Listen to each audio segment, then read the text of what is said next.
ಯಾರು ನಿರೀಕ್ಷೆ ಮಾಡಿದ್ರು? ಮುಖ್ಯಮಂತ್ರಿ ಸಿದ್ದರಾಮಯ್ಯನವರ ಅತ್ಯಂತ ಮಹತ್ವಾಕಾಂಕ್ಷಿ ಯೋಜನೆ, ರಾಹುಲ್ ಗಾಂಧಿಯವರ ಅಚ್ಚುಮೆಚ್ಚಿನ ಪ್ರಣಾಳಿಕೆ. ಈ ಕರ್ನಾಟಕ ರಾಜ್ಯ ಸರ್ಕಾರ ಬರುವ ಸೆಪ್ಟೆಂಬರ್ 22ರಿಂದ ಸೋಮವಾರದಿಂದ ಅಂದ್ರೆ ನವರಾತ್ರಿಯ ಮೊದಲ ದಿನದಿಂದಲೇ ಆರಂಭಿಸಬೇಕಿದ್ದ ಜಾತಿ ಗಣತಿ ಈ ಪರಿಯ ಶುಷ್ಕ ಜಾತಿವಾದದ ವೈಷಮ್ಯದ ಅಗ್ನಿಕುಂಡಕ್ಕೆ ತುಪ್ಪ ಸುರಿದಂತೆ ಒಂದು ಹೊಸ ಒಂದು ಭೀಕರ ಪರಿಣಾಮ ಉಂಟು ಮಾಡುತ್ತೆ ಅಂತ ಯಾರು ನಿರೀಕ್ಷೆ ಮಾಡಿದ್ರು?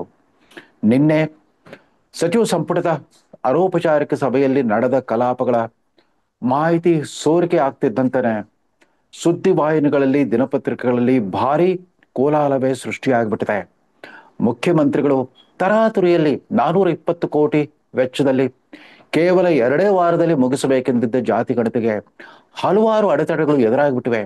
ಅದರಲ್ಲೂ ಮುಖ್ಯವಾಗಿ ಈ ಜಾತಿ ಗಣತಿಯ ಸಮಸ್ತ ಜವಾಬ್ದಾರಿ ಹೊತ್ತಿರುವ ಶಾಶ್ವತ ಹಿಂದುಳಿದ ವರ್ಗಗಳ ಆಯೋಗದ ಆ ಪ್ರಕಟಣೆ ಏನಿತ್ತು, ಜಾತಿವಾರು ಪಟ್ಟಿ 1440 ಜಾತಿಗಳ ಪಟ್ಟಿಗೆ ಇನ್ನೂ 130 ಜಾತಿಗಳನ್ನು ಸೇರಿಸ್ಬಿಟ್ಟು 1530 ಅಥವಾ 1525 ಜಾತಿಗಳನ್ನು ಸೃಷ್ಟಿ ಮಾಡಿದ್ರಲ್ಲ.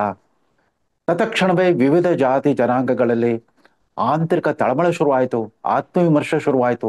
ಅಷ್ಟೇ ಅಲ್ಲ, ಆತಂಕ ಕೂಡ ಜಾಸ್ತಿ ಆಗ್ಬಿಟ್ಟಿದೆ. ಇದರ ಪರಿಣಾಮ ವಿವಿಧ ಜಾತಿಗಳನ್ನು ಪ್ರತಿನಿಧಿಸೋ ಮಂತ್ರಿಗಳು ನಿನ್ನೆ ಮಂತ್ರಿಮಂಡಲ ಸಭೆಯಲ್ಲೇ ಮುಖ್ಯಮಂತ್ರಿಗಳ ಮೇಲೆ ಮುಗಿಬಿದ್ರಂತೆ. ಯಾಕೆ ಈ ಉಸಾಬರಿ ಬೇಕಿತ್ತು? ಯಾಕೆ ಮೈ ಮೇಲೆ ಎಳ್ಕೊಂಡ್ರಿ? ನಮಗೆಲ್ಲ ತುಂಬಾ ಗೊಂದಲವಾಗಿಬಿಟ್ಟಿದೆ. ನಾವು ಯಾವ ರೀತಿ ನಮ್ಮ ನಮ್ಮ ನಮ್ಮ ಜನಾಂಗದ ಮತದಾರರಿಗೆ ಮುಖ ತೋರಿಸ್ಬೇಕು? ನಮ್ಮ ಧರ್ಮವನ್ನ ಒಡೆಯೋ ಪ್ರಯತ್ನ ಅಂತಂದ್ಬಿಟ್ಟು ಜನ ನಮ್ಮಲ್ಲಿ ದುರುದ್ದೇಶವನ್ನ ಹುಡುಕ್ತಾ ಇದ್ದಾರೆ. ಅದರಲ್ಲೂ ರಾಜ್ಯದ ಅತ್ಯಂತ ಪ್ರಭಾವಿ ಜನಾಂಗಗಳ ಪೈಕಿ ಒಂದಾಗಿರೋ ಲಿಂಗಾಯತರಲ್ಲಿ ಅವರಲ್ಲೇ ಮೂಡದ ಒಮ್ಮತ. ನಾವು ಧರ್ಮ ಕಾಲಂನಲ್ಲಿ ಲಿಂಗಾಯತ ಅಂತ ಬರ್ಸ್ಬೇಕು ಅಥವಾ ಇತರೆ ಅಂತ ಬರ್ಸ್ಬೇಕು ಅಥವಾ ಹಿಂದೂ ಅಂತ ಬರ್ಸ್ಬೇಕು. ಹಿಂದೂ ವೀರಶೈವ ಲಿಂಗಾಯತ ಅಂತ ಬರ್ಸಿದ್ರೆ ಅದು ಸರ್ವಸಮ್ಮತ ಒಂದು ನಿರ್ಧಾರವಾಗಿದ್ರೆ ಯಾವುದೇ ಗೊಂದಲ ಆಗ್ತಾ ಇರಲಿಲ್ಲ. ಅದರಲ್ಲೂ ಕೂಡ ವಿವಿಧ ಮಠಾಧೀಶರುಗಳ ನಡುವೆ ಗೊಂದಲವಿದೆ, ವಿವಿಧ ರಾಜಕಾರಣಿಗಳ ನಡುವೆ ಗೊಂದಲವಿದೆ, ಲಿಂಗಾಯತ ಸಮಾಜದ ವಿವಿಧ ಪಂಗಡಗಳ ನಡುವೆ ಕೂಡ ಸಾಕಷ್ಟು ಭಿನ್ನಾಭಿಪ್ರಾಯವಿದೆ. ತಮ್ಮ ಆಂತರಿಕ ಭಿನ್ನಾಭಿಪ್ರಾಯವನ್ನು ಸರಿಪಡಿಸ್ಕೊಳ್ಳಿಕ್ಕಾಗದೆ ತೊಳ್ಳಾಡ್ತಾ ಇರೋ ವಿವಿಧ ರಾಜಕೀಯ ಪಕ್ಷಗಳ ಲಿಂಗಾಯತ ಮುಖಂಡರುಗಳು ಈಗಾಗಲೇ ನಿನ್ನೆಯಿಂದ ಶುರು ಮಾಡಿಬಿಟ್ಟಿದ್ದಾರೆ. ಪತ್ರಿಕೆಗಳಲ್ಲಿ ಮುಖಪುಟದ ಜಾಹೀರಾತು ಪ್ರಕಟಿಸ್ಬಿಟ್ಟು ತಮ್ಮ ಉಪಜಾತಿಯ ಒಳಪಂಗಡದವರು ಇಂತಿಂತ ಹೆಸರು ಬರ್ಸ್ರಿ, ನೀವು ರೆಡ್ಡಿ ಲಿಂಗಾಯತ ಅಂತ ಬರ್ಸಿ, ಪಂಚಮಸಾಲಿ ಲಿಂಗಾಯತ ಅಂತ ಬರ್ಸಿ, ಬಣಜಿ ಲಿಂಗಾಯತ ಅಂತ ಬರ್ಸಿ ಇತ್ಯಾದಿ ಕರೆಗಳನ್ನು ಕೊಡೋಕೆ ಶುರು ಮಾಡಿಬಿಟ್ಟಿದ್ದಾರೆ. ಅಂದ್ರೆ ಜಾತ್ಯತೀತ ರಾಷ್ಟ್ರವಾದ ಭಾರತದ ಅತ್ಯಂತ ಪ್ರಮುಖ ರಾಜ್ಯಗಳ ಪೈಕಿ ಒಂದಾಗಿರೋ ಕರ್ನಾಟಕ, ಭಾರತದ ತಂತ್ರಜ್ಞಾನ ರಾಜಧಾನಿ, ಆಧುನಿಕ ತಂತ್ರಜ್ಞಾನದ ರಾಜಧಾನಿ ಅನ್ಸ್ಕೊಂಡ್ರು ಬೆಂಗಳೂರಿನಲ್ಲೆಲ್ಲ ಬರೀ ಜಾತಿವಾದದ ಭರಾಟೆನ ನಾವು ನೋಡೋಂಗೆ ಆಗೋಗ್ಬಿಡ್ತು. ಇಂಥ ಒಂದು ಬೆಳವಣಿಗೆ ನಿರೀಕ್ಷಿಸಿಯೇ ಮೊದಲ ತಲೆಮಾರಿನ ನಾಯಕರುಗಳು, ಸ್ವತಂತ್ರ ಭಾರತದ ಮೊದಲ ತಲೆಮಾರಿನ ನಾಯಕರುಗಳು ಜವಾಹರ್ಲಾಲ್ ನೆಹರು ನೇತೃತ್ವದ ಕಾಂಗ್ರೆಸ್ ಸರ್ಕಾರವೇ ಇತ್ತು. ಕಾಂಗ್ರೆಸ್ ಸರ್ಕಾರ ಬಲಿಷ್ಠವಾಗಿತ್ತು, ವಿರೋಧ ಪಕ್ಷಗಳ ಸಂಖ್ಯಾಬಲ ಅತ್ಯಂತ ದಯನೀಯ ಸಂಖ್ಯೆಯಲ್ಲಿತ್ತು. ಆದ್ರೆ ಅತ್ಯಂತ ಪ್ರಭಾವಶಾಲಿ ನಾಯಕರುಗಳು ಕೂಡ ವಿರೋಧ ಪಕ್ಷದಲ್ಲಿ ಅರಳ್ತಾ ಇದ್ರು. ಆಗ ತಾನೇ ಅವರೆಲ್ಲ ರಾಷ್ಟ್ರ ವಿಭಜನೆಯ ಸಂದರ್ಭದಲ್ಲಿ ನಡೆದ ಮತೀಯವಾದಿ ಸಂಘರ್ಷದ ಘೋರ ಹತ್ಯಾಕಾಂಡವನ್ನ ಕಂಡಿದ್ರು. ಅವ್ರಿಗೆಲ್ಲ ಭಯ ಇತ್ತು, ಆತಂಕ ಇತ್ತು. ಧರ್ಮದ ಆಧಾರದ ಮೇಲೆ ದೇಶ ವಿಭಜನೆ ಆದಾಗ ಸುಮಾರು 10 ಲಕ್ಷ ಜನ ಎರಡೂ ಕಡೆ ಬಲಿಯಾಗ್ಬಿಟ್ರು. ಆ ರಕ್ತಪಾತ, ಆ ಹತ್ಯಾಕಾಂಡದ ಅನುಭವ, ಆ ನೆನಪು ಅವರಿಗೆ ಕಾಡ್ತಾ ಇತ್ತು. ಹೀಗಾಗಿನೇ ಜವಾಹರ್ಲಾಲ್ ನೆಹರು ತಾವೇ 1954ರಲ್ಲಿ ನೇಮಿಸಿದ್ದ ಕಾಕಾ ಕಾಲೇಲ್ಕರ್ ಅಧ್ಯಕ್ಷತೆ ಹಿಂದುಳಿದ ವರ್ಗದ ಆಯೋಗದ ಶಿಫಾರಸುಗಳನ್ನು ತಿರಸ್ಕರಿಸ್ಬಿಟ್ರು. ಅದಕ್ಕೆ ಮುಖ್ಯ ಕಾರಣ ಆ ಆಯೋಗ ಇವತ್ತಿನ ತರ ಯಾವುದೇ ಆಧುನಿಕ ವಿಧಾನಗಳ ಸಮೀಕ್ಷಾ ವಿಧಾನವನ್ನ ಬಳಸ್ಬಿಟ್ಟು ವರ್ಗೀಕರಣ ಮಾಡಿರ್ಲಿಲ್ಲ. ಸುಮ್ಮನೆ ಸಾಮಾಜಿಕ ಗ್ರಹಿಕೆ ಏನಿತ್ತೋ ಒಂದು ಸ್ಥೂಲವಾದ ಗ್ರಹಿಕೆಯನ್ನು ಆಧರಿಸ್ಬಿಟ್ಟು ಹಿಂದುಳಿದ ಜಾತಿ ಜನಾಂಗಗಳ ಪಟ್ಟಿ ಮಾಡಿತ್ತು ಅಂತ ಅದನ್ನ ತಿರಸ್ಕರಿಸ್ಬಿಟ್ರು. ಅಷ್ಟೇ ಅಲ್ಲ, ತಮ್ಮ ಕಡೆ ದಿನದವರೆಗೂ ಕೂಡ ಈ ಜಾತಿ ಮೀಸಲಾತಿಯನ್ನು ವಿರೋಧಿಸ್ತಾ ಬಂದ್ರು. ಇತರ ಹಿಂದುಳಿದ ವರ್ಗಗಳಿಗೆ ಮೀಸಲಾತಿಯನ್ನು ಸಂವಿಧಾನವೇ ಕೊಟ್ಟಿದ್ರು ಕೂಡ ಜವಾಹರ್ಲಾಲ್ ನೆಹರು ಅವರ ಆತಂಕಕ್ಕೆ ಕಾರಣ ಈ ಜಾತಿವಾದಿ ಸಮಾಜದಲ್ಲಿರೋ ಪರಸ್ಪರ ವೈಮನಸ್ಸು, ವೈಷಮ್ಯ, ವಿರಸ ಮತ್ತು ಒಂದು ಕೆಟ್ಟ ಪೈಪೋಟಿ. ಅಧಿಕಾರದ ಅವಕಾಶಗಳು ಲಭಿಸಿದಾಗಲೆಲ್ಲ ಅದಕ್ಕೋಸ್ಕರ ನಡೆಯೋ ಪೈಪೋಟಿ. ಅದರಲ್ಲೂ ವಿವಿಧ ರಾಜ್ಯಗಳಲ್ಲಿರೋ ಬಹುಸಂಖ್ಯಾತ ಜಾತಿ ಜನಾಂಗಗಳ ಆರ್ಭಟತೆದ್ರು ಸಣ್ಣ ಪುಟ್ಟ ಜಾತಿಗಳು ಪುಡಿ ಪುಡಿ ಆಗೋಗ್ಬಿಡುತ್ತೆ ಅನ್ನೋ ಆತಂಕ ಅವ್ರಿಗೆ ಕಾಡ್ತಾ ಇರ್ಬೋದು. ಅದರಿಂದಾಗಿ ಅವ್ರು ವಿರೋಧಿಸಿದ್ರೆ ಹೊರತು ಸಾಮಾಜಿಕ ನ್ಯಾಯ ತತ್ವಕ್ಕೆ ಆ ತಲೆಮಾರಿನ ನಾಯಕರುಗಳು ಯಾರು ವಿರೋಧಿಗಳಾಗಿರ್ಲಿಲ್ಲ. ಇಲ್ಲದೆ ಹೋದ್ರೆ ಸುಮಾರು 285 ಜನ ಸದಸ್ಯ ಬಲವಿದ್ದ ಸಂವಿಧಾನ ಸಭೆಯಲ್ಲಿ ಬಹುಪಾಲು ಆ ಕಾಲದ ಮೇಧಾವಿಗಳೆಲ್ಲ ಬಹುಪಾಲು ಮೇಲ್ಜಾತಿ ಮೇಲ್ವರ್ಗದವರೇ ಆಗಿದ್ರು. ಅವರೆಲ್ಲ ಪ್ರಪಂಚದ ಅತ್ಯುತ್ತಮ ವಿಶ್ವವಿದ್ಯಾಲಯಗಳಲ್ಲಿ ವ್ಯಾಸಂಗ ಮಾಡಿ ಬಂದ ವಿದ್ಯಾವಂತರಾಗಿದ್ರು, ಮೇಧಾವಿಗಳಾಗಿದ್ರು, ಚಿಂತಕರಾಗಿದ್ರು, ಕಾನೂನು ಪಂಡಿತರಾಗಿದ್ರು, ಸಂವಿಧಾನದ ಬಗ್ಗೆ ಸಾಕಷ್ಟು ಪ್ರಾಥಮಿಕ ತಿಳುವಳಿಕೆಯನ್ನು ಪಡ್ಕೊಂಡವರಾಗಿದ್ರು. ಅವರೆಲ್ಲ ಪ್ರಜ್ಞಾಪೂರ್ವಕವಾಗಿ ಪರಿಶಿಷ್ಟ ಜಾತಿ ಪರಿಶಿಷ್ಟ ಜನಾಂಗಗಳಿಗೆ ಮೀಸಲಾತಿಯನ್ನ ಅನುಮೋದಿಸಿದ್ರು. ಅಷ್ಟೇ ಅಲ್ಲ, ಸಂವಿಧಾನದ ಪೀಠಿಕೆಯಲ್ಲೇ ಸೆಕ್ಯುಲರಿಸಮ್ ಅನ್ನೋ ಪದವನ್ನ ಅವರೇ ಸರ್ವಾನುಮತದಿಂದ ಅಳವಡಿಸ್ಕೊಟ್ರು. ಅಂದ್ರೆ ಭಾರತ ಒಂದು ಧರ್ಮಾಧಾರಿತ ರಾಷ್ಟ್ರವಾಗ್ಕೊಡುದು, ಧರ್ಮ ನಿರಪೇಕ್ಷಿತ ರಾಷ್ಟ್ರ, ಜಾತ್ಯತೀತ ರಾಷ್ಟ್ರ ಆಗ್ಲಿ ಅಂತ ಯಾಕೆ ಬಯಸಿದ್ರು ಅಂತಂದ್ರೆ ಅವರೆಲ್ಲ ರಾಷ್ಟ್ರ ವಿಭಜನೆಯ ಕಾಲದ ಆ ಧಾರ್ಮಿಕ ಸಂಘರ್ಷವನ್ನ ಪ್ರತ್ಯಕ್ಷವಾಗಿ ಕಂಡನುಭವಿಸಿದವರಾಗಿದ್ರು. ಅದರಿಂದಾದ ದುಷ್ಪರಿಣಾಮಗಳನ್ನು ನಿರ್ವಹಿಸೋದೇ ಅವ್ರಿಗೆ ದೊಡ್ಡ ಸವಾಲಾಗಿತ್ತು. ಎರಡು ಧರ್ಮಗಳ ನಡುವೆ ಈ ತರ ಘೋರ ಸಂಘರ್ಷವಾದಾಗ ಮುಂಬರುವ ವರ್ಷಗಳಲ್ಲಿ, ಅದರಲ್ಲೂ ಸ್ವತಂತ್ರ ಭಾರತದ ಆರಂಭಿಕ ದಿನಗಳಲ್ಲಿ ದೇಶ ಕಟ್ಟೋ ಕೆಲಸ ಮಾಡ್ಬೇಕಾಗಿತ್ತು. ಇನ್ನು ಜಾತಿಗಳ ನಡುವೆ ಜಗಳ ಶುರುವಾಗ್ಬಿಟ್ರೆ ಈ ದೇಶದ ಪರಿಸ್ಥಿತಿ ಏನಾದೀತು ಅನ್ನೋ ಆತಂಕ ಇತ್ತು. ಆ ಆತಂಕ ಇವತ್ತಿಗೂ ಜೀವಂತವಾಗಿರೋದು ಒಂದು ದೊಡ್ಡ ವಿಪರ್ಯಾಸ.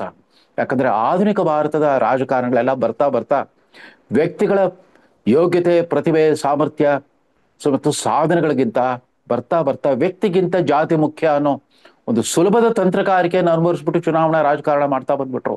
ಚುನಾವಣಾ ಟಿಕೆಟ್ ಕೊಡುವಾಗ ನಿನಗೆ ಗೆಲ್ಲೋ ಸಾಮರ್ಥ್ಯ ಇದೆಯಾ ಅನ್ನೋ ಪ್ರಶ್ನೆ ಕೇಳಲಿಕ್ಕೆ ಶುರು ಮಾಡ್ಬಿಟ್ರು. ಗೆಲ್ಲೋ ಸಾಮರ್ಥ್ಯ ಅಂದ್ರೆ ಜಾತಿ ಬಲ, ಧನಬಲ, ತೋಳ್ಬಲ, ಅವು ಮೂರನ್ನೇ ಮಾನದಂಡವಾಗಿ ಇಟ್ಕೊಂಡು ಬಂದ ಈ ರಾಜಕೀಯ ಪಕ್ಷಗಳು ಇವತ್ತು ನಿಜಕ್ಕೂ ಕೂಡ ವಿವಿಧ ಜಾತಿ ಜನಾಂಗಗಳಲ್ಲಿರೋ ಬಡವರಿಗೆ, ಅವಕಾಶವಂತರಿಗೆ ಮೀಸಲಾತಿ ಕಲ್ಪಿಸೋ ಈ ಸಾಮಾಜಿಕ ನ್ಯಾಯದ ರಾಜಕಾರಣವನ್ನ ವ್ಯಕ್ತಿಗತ ಸ್ವಾರ್ಥಕ್ಕಾಗಿ, ತಮ್ಮ ತಮ್ಮ ಜಾತಿಗಳ ಹಿತಾಸಕ್ತಿಗಾಗಿ ಬಳಸ್ಕೊಂಡಿರೋದ್ರಿಂದಾಗಿನೇ ನಿನ್ನೆ ಸಿದ್ದರಾಮಯ್ಯ ಸಚಿವ ಸಂಪುಟದಲ್ಲಿ ನಡೆದ ರಾದ್ದಾಂತಕ್ಕೆ ಕಾರಣ. ಕೇವಲ ಲಿಂಗಾಯತ ಒಕ್ಕಲಿಗ ಮಂತ್ರಿಗಳು ಅಷ್ಟೇ ಅಲ್ಲ, ಇತರ ಜಾತಿ ಜನಾಂಗಗಳ ಮಂತ್ರಿಗಳು ಕೂಡ ಆತಂಕ ವ್ಯಕ್ತಪಡಿಸ್ಬಿಟ್ಟಿದ್ದಾರೆ. ನಾವ್ಯಾಕೋ ತುಂಬಾ ತರಾತುರಿಯಲ್ಲಿ ಇದನ್ನು ಮಾಡ್ಲಿಕ್ಕೆ ಹೊರಟ್ಬಿಟ್ಟಿದ್ದೇವೆ. ಯಾವುದೇ ಸಾರ್ವಜನಿಕ ಚರ್ಚೆ, ಸಂವಾದಗಳಿಗೆ ಅವಕಾಶ ಕೊಡದೇನೆ ಇದ್ದಕ್ಕಿದ್ದಂತೆ ಒಂದು ದಿನಾಂಕವನ್ನ ಘೋಷಣೆ ಮಾಡಿಬಿಟ್ಟು ಹಿಂದುಳಿದ ವರ್ಗಗಳ ಆಯೋಗಕ್ಕೆ 420 ಕೋಟಿ ರೂಪಾಯಿ ಅನುದಾನವನ್ನು ಕೂಡ ಮಂಜೂರಾತಿ ಮಾಡಿಬಿಟ್ಟು 1,65,000 ಶಾಲಾ ಶಿಕ್ಷಕರನ್ನ ರೆಡಿಯಾಗಿರಿ ಅಂದ್ಬಿಟ್ಟು ತರಬೇತಿ ಕೊಟ್ಬಿಟ್ಟು ತರಾತುರಿಯಲ್ಲಿ ಮಾಡ್ಲಿಕ್ಕೆ ಹೊರಟಿದ್ದೀರಿ. ಇದು ಭಾರಿ ಸಾಮಾಜಿಕ ದುರಂತಕ್ಕೆ ಕಾರಣವಾದೀತು, ರಾಜಕೀಯ ಅನಾಹುತಕ್ಕೆ ಕಾರಣವಾಗಿತ್ತು ಅನ್ನೋ ಆತಂಕ ಎಲ್ಲ ಮಂತ್ರಿಗಳದ್ದು. ಆದ್ರೆ ಸಿದ್ದರಾಮಯ್ಯವ್ರಿಗೆ ಇದು ಜೀವನ್ಮರಣದ ಪ್ರಶ್ನೆ ಆಗಿದೆ. ತಮ್ಮ ರಾಜಕೀಯ ಬದುಕಿನ ಅತ್ಯಂತ ಕಠೋರವಾದ ಅಗ್ನಿ ಪರೀಕ್ಷೆ ಸಿದ್ದರಾಮಯ್ಯನವ್ರಿಗೆ ಎದುರಾಗಿದೆ. ಸಿದ್ದರಾಮಯ್ಯನವರು ಕೂಡ ಪ್ರತಿಷ್ಠೆಯನ್ನ ಬದಿಗಿಟ್ಬಿಟ್ಟು ವಸ್ತುನಿಷ್ಠವಾಗಿ ಇಡೀ ಸವಾಲನ್ನ ಎದುರಿಸಿ ಈ ಜಾತಿ ಗಣತಿಯನ್ನ ಎಲ್ಲ ಜಾತಿ ಜನಾಂಗದವರು ಯಾವುದೇ ಅನುಮಾನಕ್ಕಾಸ್ಪದ ಇಲ್ಲದಂತೆ ಒಪ್ಪೋ ರೀತಿಯಲ್ಲಿ ರೂಪಿಸ್ಬೇಕೆ ಹೊರತು ಹಿಂದೆ ಕಾಂತರಾಜು ಆಯೋಗ ನಡೆಸಿದ ಸಮೀಕ್ಷೆಗೆ ಯಾವ ಗತಿ ಕಾಣಿಸಿದ್ರೋ ಆ ಥರ ಮಾಡಬಾರ್ದು. ಕಾಂತರಾಜು ಆಯೋಗದ ವರದಿ ಒಪ್ಪಿಸ್ಬೇಕು ಅಂತಂದ್ರೆ ಅದಕ್ಕೆ ಅಪಾಯಿಂಟ್ಮೆಂಟ್ ಕೊಟ್ಟಿರಲಿಲ್ಲ ಅವತ್ತು ಮುಖ್ಯಮಂತ್ರಿ ಆಗಿದ್ದ ಸಿದ್ದರಾಮಯ್ಯನವರು. ತಾವೇ ನೇಮಿಸಿದ್ದ ಕಾಂತರಾಜು ಆಯೋಗದ ಅಧ್ಯಕ್ಷರಿಗೆ ಮತ್ತು ಸದಸ್ಯರುಗಳಿಗೆ ಅಪಾಯಿಂಟ್ಮೆಂಟೇ ಕೊಡ್ಲಿಲ್ಲ. ಒಂದಿಲ್ಲೊಂದು ನೆಪ ಹುಡಿ. ಯಾಕಂದ್ರೆ 2018 ಚುನಾವಣೆ ಎದುರಾಗ್ತಾ ಇತ್ತು. ಈ ವರದಿಯನ್ನು ಏನಾದ್ರೂ ಒಪ್ಕೊಂಡ್ಬಿಟ್ರೆ ಪಕ್ಷಕ್ಕೆ ಏನಾದೀತೋ, ಪಕ್ಷಕ್ಕೆ ಸೋಲಾದ್ರೆ ಸೋಲು ಗೆಲುವಿನ ಲೆಕ್ಕಾಚಾರದ ಆತಂಕದಲ್ಲಿ ಕಾಂತರಾಜು ವರದಿಯನ್ನು ಹಂಗೆ ಬದಿಗಿಟ್ಬಿಟ್ರು. ಸಮ್ಮಿಶ್ರ ಸರ್ಕಾರ ಕೂಡ ಸುಮ್ಮನಿದ್ಬಿಡ್ತು. ಕೊನೆಗೆ ಜಯಪ್ರಕಾಶ್ ಹೆಗಡೆ ಅವರು ಅಧ್ಯಕ್ಷರಾದಾಗ ಆ ಟ್ರಂಕ್ ತೆಗೆದು ನೋಡಿದ್ರೆ ಅದರಲ್ಲಿ ಮೂಲ ಪ್ರತಿನೇ ಇರಲಿಲ್ವಂತೆ. ಇದ್ದ ಒಂದು ಪ್ರತಿಗೆ ಅದರ ಸದಸ್ಯ ಕಾರ್ಯದರ್ಶಿ ಅವರು ಸಹಿ ಮಾಡಿರಲಿಲ್ವಂತೆ. ಇತ್ಯಾದಿ ಅನೇಕ ಕಾರಣಗಳು ಹೇಳ್ಬಿಟ್ಟು ಕಾಂತರಾಜು ವರದಿಯ ಸತ್ಯಾಂಶಗಳೇ ಹೊರಗೆ ಬರಲೇ ಇಲ್ಲ. ಜಯಪ್ರಕಾಶ್ ಹೆಗಡೆ ಅವ್ರಿಗೇನೋ ಮಾಹಿತಿ ಸಿಕ್ತಂತೆ, ಮಾಹಿತಿ ಆಧರಿಸ್ಬಿಟ್ಟು ಅವರು ಒಂದೇನೋ ವರದಿ ಕೊಟ್ಟಿದ್ರು. ಇನ್ನೇನು ಆ ವರದಿಯನ್ನು ಆಧರಿಸಿ ಸರ್ಕಾರ ಆದೇಶ ಮಾಡ್ಬೇಕನ್ನೋಷ್ಟೊತ್ತಿಗೆ ಕಾಂಗ್ರೆಸ್ ಹೈಕಮಾಂಡೇ ಮಧ್ಯಪ್ರವೇಶ ಮಾಡಿಬಿಟ್ಟು ಅದನ್ನ ರದ್ದು ಮಾಡಿ ಹೊಸದಾಗಿ ಗಣತಿ ಮಾಡಿ ಅಂತ ಗಂಟು ಬಿದ್ರು. ಅಷ್ಟೊತ್ತಿಗಾಗಲೇ ಭಾರತ ಸರ್ಕಾರ ಕೇಂದ್ರ ಸಚಿವ ಸಂಪುಟ ಘೋಷಣೆ ಮಾಡೇ ಬಿಟ್ಟಿದೆ. ಬರುವ ವರ್ಷದಲ್ಲಿ 2026 ವರ್ಷದಲ್ಲಿ ಸಾರ್ವತ್ರಿಕ ಜನಗಣತಿ ನಡೆಸ್ತವೆ. ಆಗ ಜಾತಿ ಸಮೀಕ್ಷೆಯನ್ನು ಕೂಡ ಮಾಡ್ತೇವೆ. ಜಾತಿ ಮಾನದಂಡವನ್ನು ಇಟ್ಕೊಂಡ್ಬಿಟ್ಟೆ ನಾವು ಜನಗಣತಿಯನ್ನು ನಡೆಸ್ತೇವೆ. ಸೊ ಸಂವಿಧಾನಾತ್ಮಕವಾಗಿ ಅಧಿಕಾರ ಇರೋದೇ, ಜಾತಿ ಗಣತಿಯ ಅಧಿಕಾರ ಇರೋದೇ, ಅಂದ್ರೆ ಜನಗಣತಿಯ ಅಧಿಕಾರ ಇರೋದೇ ಕೇಂದ್ರ ಸರ್ಕಾರಕ್ಕೆ.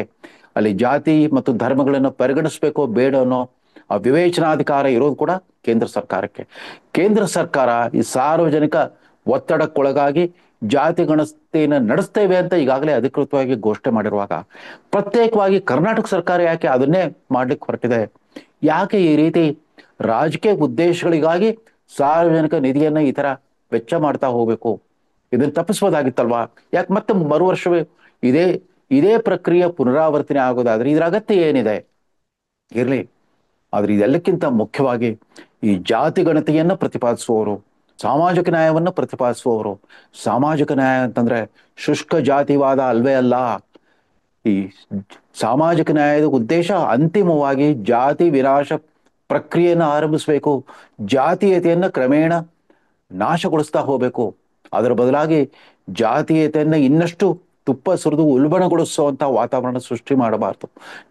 ಜಾತಿಗಳ ನಡುವೆ ಅಸೂಯೆ, ಅಸಹನೆ, ವೈಷಮ್ಯವನ್ನ ಬೆಳೆಸುವಂತ ಒಂದು ರಾಜಕಾರಣ ಮಾಡಬಾರದು.